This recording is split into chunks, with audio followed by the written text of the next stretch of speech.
Welcome to the first episode of our podcast, going over black arts in America. Today we'll be talking about Basquiat, better known as Jean-Michel Basquiat. Is that how you say it, Noah? Jean-Michel Basquiat. Yeah. All right, so you're a little bit of a Speak a little louder, please. you're a little bit of a Basquiat expert, if I'm not mistaken. Is that right, Noah? I know a bit about him. I knew he died young. He was a very famous painter who created somewhat abstract art based on African culture and Egyptian culture, and his paintings had a lot deeper meaning, and they described blackness, race, sexism, and other things. So, Basquiat was painting in the 1980s, correct? Yeah, I think so.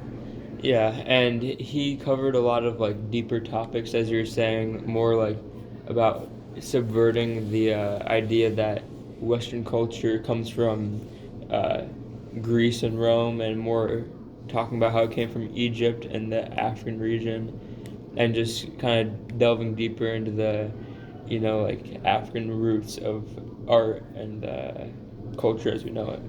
Yeah, that is pretty true. A lot of people don't know this, but African roots go deep in a lot of culture. Our music is based in African roots. A lot of modern music, a lot of modern art is based in African roots. Even some artists who are famous, like Picasso, he had a phase where he just completely copied off of African art. Yeah. Also, like we were talking about earlier, about the Neil deGrasse Tyson thing. They grouped the African gene pool is so diverse because they just grouped everyone with a darker skin color as one group of people, as black people, and that's why the gene pool is just so diverse and different things. Yeah, when we talk about Africa, it's not homogenous. There's a lot of different, it's a huge continent, a lot of different cultures, and a lot of different things that come from there. So when we say African art, it's actually a wide range of art. Yeah, it's a similar situation to Asian people like that. So it's like calling all black people the same.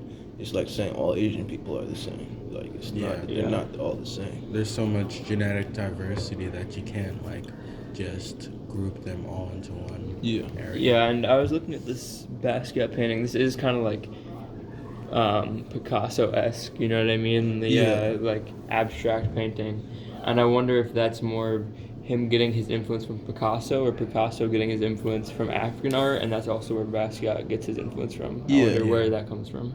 And the title of the painting is Untitled History of the Black People, and from first glance it sort of looks like abstract, but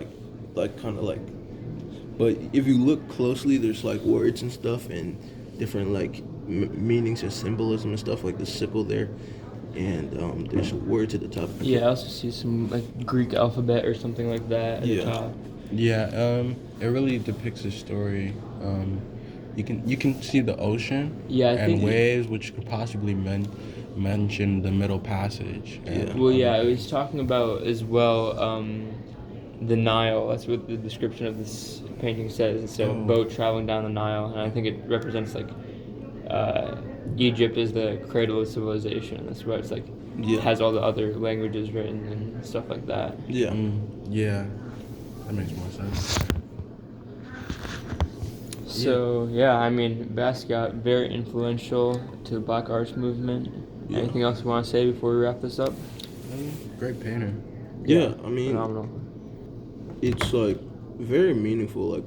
I guess if you're not really into art, you wouldn't really understand the meaning of a lot of stuff that he was trying to convey through art, which is kind of like the way of artists, misunderstood artists kind of thing. Mm-hmm. Yeah, for sure. Yep. All right, great talk. Hopefully we can come back for a second episode and talk about some more Black art. Yeah.